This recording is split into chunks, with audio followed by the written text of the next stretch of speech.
कि बैरन डलास ने भी मुझे मैथ सिखाई। तो वो बोलती क्या बैरन डलास, आप क्या बैरन डलास को जानती हैं? तो वो बोलती है कि क्या ये नाम तो सुना सुना लग रहा है, ये बैरन डलास था कौन? ये तो कोई जरूरी कैरेक्टर ही था, कौन था ये बैरन डलास? वो याद करने लगती है, एमिल बहुत ज्यादा कोशिश कर रही होती है पर उसे याद नहीं आ रहा होता आखिरकार ये बैरन डलास है कौन। लेकिन फिर वो एमी से बोलती है कि क्या तुम कुछ और मुझे बैरन डलास के बारे में बता सकती हो? तो बोलती कि हाँ, वो पापा की दोस्त, वो भाई के दोस्त हैं और वो कई बार यहाँ पर आते जाते रहते हैं और इस महीने लेकिन वो कम आए हैं। तो एमी बोलती कि क्या, शायद वो अपने स्टोर के साथ बिजी होंगे। अरे हाँ, उनका ज्वेल का स्टोर था। अब वो सोचने लगती है कि आखिरकार कौन है वो तो बहुत अमीर होगा। फिर भी मुझे याद क्यों नहीं आ रहा आखिरकार वो नॉवल में कौन सा कैरेक्टर था, वो राहुल का दोस्त है या दुश्मन, ये भी मुझे याद नहीं आ रहा। फिर एमी से वो पूछती है कि क्या तुम मुझे बता सकती हो कि बैरन डलास का घर कहाँ है? तो वो उसको अपना मतलब मैप में मार्क कर देती है और लमील कहती है थैंक यू बैरन डलास का स्टोर मार्क करने के लिए। क्या आप उनके स्टोर में जा रही हैं? आप उनसे क्यों मिलना चाहती हैं? तो बोलती कि अरे ऐसा कुछ नहीं है, मैं तो बस कुछ खरीदना चाहती हूँ। वो मुझे भी मैथ्स पसंद है ना, तो इसीलिए मैं मैथ्स पर समझने के लिए जा रही हूँ। ये एकदम फुद्दू सा बहाना था पर एमी मान जाती है, बोलती है ओ आपको भी मैथ पसंद है, मुझे भी मैथ पसंद है। और फिर वहाँ पर रमील काफ़ी सारे झूठ बोल देती है कि मुझे तो मैथ बहुत ज़्यादा पसंद है और मैथ से तो मुझे प्यार है। फिर वो वहाँ पर बहुत ज़्यादा खुश हो जाती है और बोलती है वाओ लेडी अमील, आप तो बहुत ही ज़्यादा कमाल की हैं। और फिर वो बोलती कि अरे बाप रे, इसे तो मैनर्स एटिकेट्स और पता नहीं मैथ्स पसंद है और मैं तो इससे बिल्कुल अपोजिट हूँ। लेकिन वो फिर मुंह में कहती है कि हाँ हाँ मुझे ये सब बहुत पसंद है। फिर वो बोलती है बाय बाय, मैं जा रही हूँ, मैं अभी मिलकर आती हूँ, बाय एमी। और फिर एमी बोलती है कि वाओ, वो तो कमाल की हैं, वो अपने प्रोफेशन को लेके कितना ज़्यादा अच्छी हैं, वो तो कितनी प्यारी हैं, मैं हमेशा उन्हें एडमायर करती रहूँगी और उनकी तरह ही बनूँगी। एमी तो बेचारी फंस रही थी लेकिन कोई बात नहीं। अब उसके बाद हमें एमी बोलती है कि वाओ, अब वो जा रही हैं और मैं उन्हें जाते हुए देख रही हूँ। और फिर हमें रमील को बताया जाता है, रमील वहां पर पहुंच जाती है और फिर वहां पर रमील को दिखाया जाता है, रमील वहां पर बैठी होती है और उसकी मेड बैठी हुई होती है। और रमील बोलती है कि अरे मुझे नहीं पता लेकिन मुझे एक आदमी से मिलना है। तो बोलती कि क्या ये कोई गिफ्ट खरीदने वाली हैं आप? तो वो बोलती नहीं नहीं, मैं कोई गिफ्ट नहीं खरीदने वाली हूँ। फिर वो बोलती कि तुम ऐसे क्यों पूछ रहे हो, तुम्हें कैसे पता वो मर्चेंट है? तो बोलती कि अरे उनका अखबारों में भी जिक्र आता है, वो बहुत ज़्यादा मशहूर इंसान है और उन्होंने बहुत सारी बुक भी लिखी हैं। जो उन्होंने एक बुक तो बहुत ज़्यादा मशहूर हुई थी, वो बुक तो रातों रात बिक गई थी। आपको कैसे नहीं पता लेडी रमील, आप तो इस बारे में पढ़ सकती थी, मैं ऐसी बोरिंग बुक क्यों पढ़ूंगी? ओ आप कैसी बुक पढ़ना चाहेंगी? तो वो रमील शर्माने लग जाती है और बोलती है एक बड़ी मस्ती मेल लीड की कहानी, जिसमें वो बहुत भयंकर बातें बताती है। बोलती क्या आपकी तो चॉइस ही अलग है बिल्कुल। फिर वो बोलती कि और क्या बेचते हैं? तो ज्वेलरी, ड्रेसेस और काफ़ी सारे गिफ्ट। और वो बोलती है कि उनके पास काफ़ी टाइप की एक्सेसरीज भी होती है और वेपन्स भी बेचते हैं। वेपन्स? तब उसको याद आता है कि अरे हाँ, राहुल एक मर्चेंट के साथ वेपन्स लिया जाता था। तो बोलते हैं अच्छा, तो शायद वो मर्चेंट ही है जिससे राहुल हमेशा हथियार लिया करता था। और फिर भाई हमारी फीमेल लीड फिर चल देती है और बोलती है कि अब तो मैं देख के रहूंगी उसका स्टोर। फिर वो बेल रिंग करने लगती है लेकिन कोई वहां पर जवाब नहीं देता। फिर वो सोचती है कि आखिरकार कोई जवाब क्यों नहीं दे रहा। मेड कहती है शायद कोई नहीं है, हमें चलना चाहिए। लेकिन वो बोलती है रुको, मुझे ऐसा लग रहा है कि कोई है लेकिन वो आवाज़ नहीं कर रहा। वो बोलती है कि नहीं, कुछ तो गड़बड़ है और लमील बोलती है शांत रहो। और फिर वो बोलती है कि देखो दरवाजे का हैंडल टूटा हुआ है, जरूर कोई तोड़कर अंदर घुस गया है। और मेड कहती है कि रुक जाओ, मैं हेल्प बुलाकर लाती हूँ। और फिर हीरोइन वहाँ पर घर में घुस जाती है और हीरोइन देखती है कि कहीं कोई है क्या। रिमेल काफ़ी ज़्यादा सोच रही होती है और सोचती है क्या क्या कुछ हो रहा है यहाँ पर। और वो सेकंड फ्लोर तक पहुँच जाती है और बोलती है क्या कोई है वहाँ पर। लेकिन अचानक कोई उस पर हमला कर देता है, लेकिन वो उसे काफ़ी ज़्यादा आसानी से डॉज कर लेती है और बोलती है तुम्हें क्या लगा कि मैं इतनी से हमले से मारी जाऊंगी। और वो बोलती है डरपोक कहीं के, तुमने पीठ पीछे वार किया। और उस आदमी पर वो हमला बोलने लगती है और वो बोलती है कि ये क्या हो रहा है आखिरकार। तभी वहाँ पर बैरन डलास को देखते हैं जो कि बेहोश पड़ा हुआ होता है। तभी वो देख के हैरान हो जाती है कि ओ यह है बैरन डलास, क्या ये मरने वाला है। और तभी वहाँ पर बोलती है कि नहीं नहीं रुक जाओ, मैं ऐसा नहीं कर सकती, ज़रूर बैरन डलास मरने वाला है। और फिर वो कहता है आदमी कि मैं तुम्हें मार डालूंगा। हीरोइन कहती है ओ तुम मुझे कम मत समझो, मैं एक लड़की हूँ लेकिन मैं बहुत ज़्यादा ताकतवर हूँ। वो बहुत बार हमला करने की कोशिश करता है लेकिन हर बार वो हीरोइन उसको डॉज कर लेती है और एमिली से कहती है कि क्या तुम सच में ब्लैक हुड हो, क्या तुम लोग किसी काम के भी हो। और तुम लोग, वो बोलती है उसकी ठोड़ी पर अपना हैंडल मारती है और बोलती है कि तुम तो बहुत बेकार हो और तुम यहाँ पर क्यों आए हो, अब तुम बता दो, मैं तुम्हें जिंदा छोड़ दूंगी वरना मैं तुम्हें यहीं पर मार डालूंगी। और तुम जानते हो ना कि मैं झूठ नहीं बोलती। और तभी वो वहां पर देखती है कि बैरन डलास के मुंह से खून गिर रहा होता है, तो वो सोचती है कि अब मुझे इसकी मदद करनी ही होगी। और वहाँ हुड वाला आदमी भागने लगता है। हीरोइन सोचती है कि अगर मैंने उसका पीछा किया तो वहां पर बैरन डलास मारा जाएगा, मैं बैरन डलास को यूं ही मरते हुए नहीं छोड़ सकती। क्या मुझे उस आदमी का पीछा करना चाहिए या फिर बैरन डलास की मदद।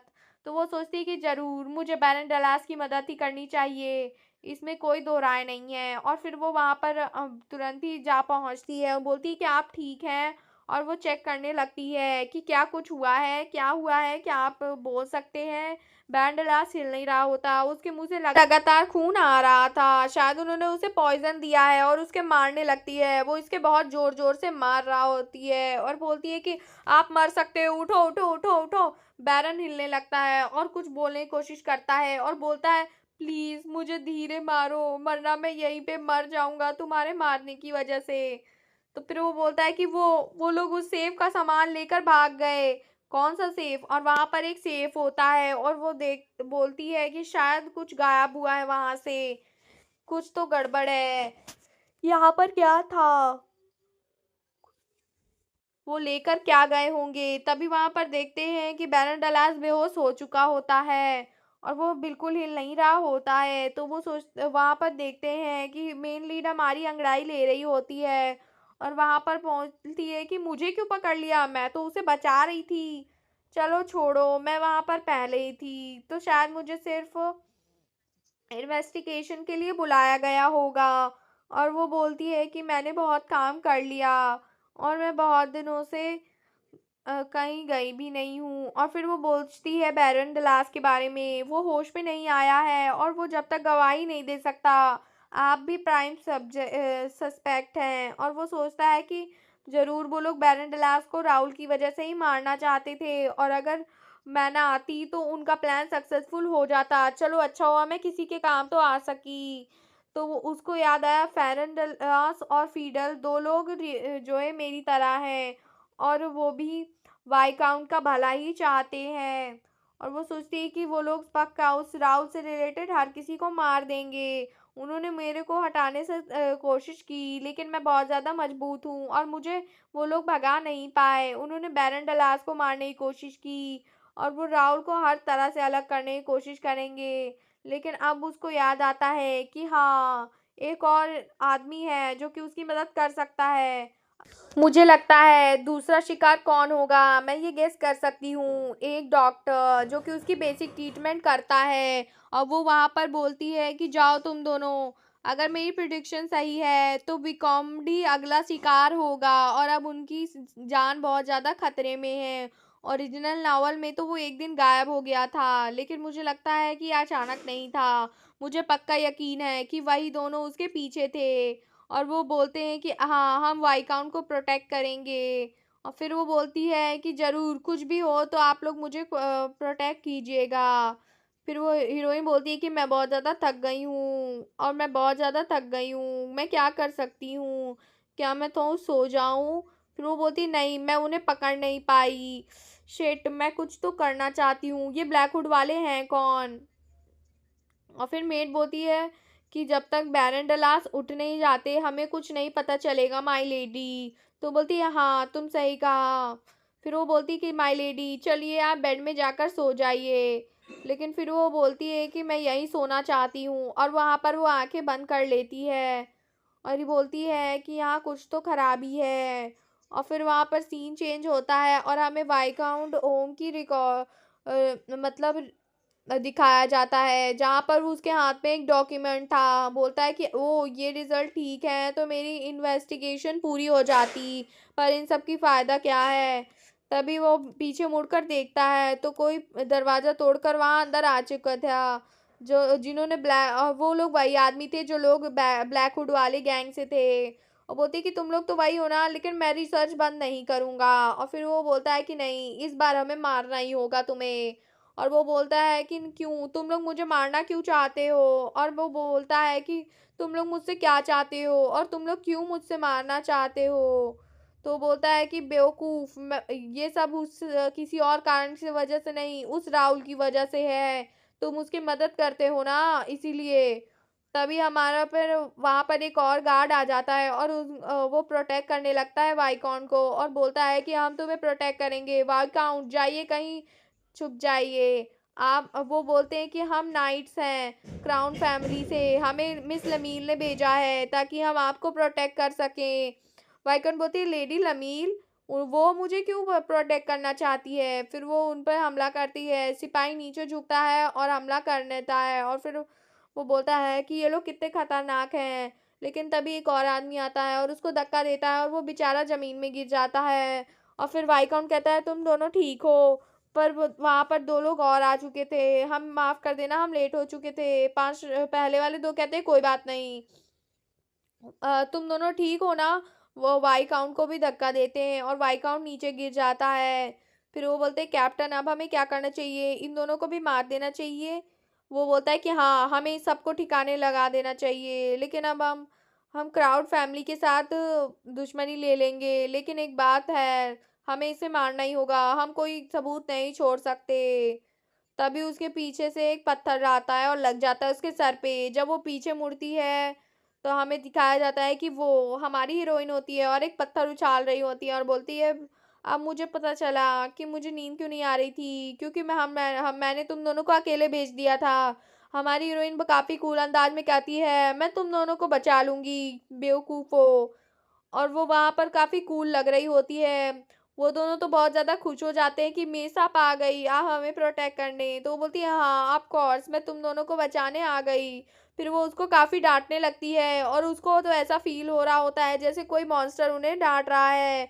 और फिर उस वो बोलती है कि तुम दोनों मुझे ऐसे घूरना बंद करो और लाना शुरू करो और अब मैं तुम दोनों को बचा लूँगी, हाँ नहीं तो। फिर वो वहाँ पर एक तलवार लगा देता है और कहता है ओ माय लेडी तुम्हें कुछ ज़्यादा ही केयर फ्री नहीं हो। तो वो बोलती है नहीं नहीं मैं बिल्कुल भी नहीं। तुम एक बात बोलो, तुम मरना चाहते हो और या दूसरा जो कि तुम चुपचाप या मुझसे बात करना चाहते हो और मुझे सारी सच्चाई बता दो। और तीसरा ऑप्शन, और मैं तुम्हें मार दूंगी। वो वहां पर हमला कर देता है। हीरोइन कहती है कि अच्छा यानी कि तुमने तीसरा ऑप्शन चुना है, मैं तुम्हें तब तक मारूं जब तक तुम लोग मर ना जाओ। तो गाइज मिलते हैं नेक्स्ट एपिसोड में। Thanks for watching.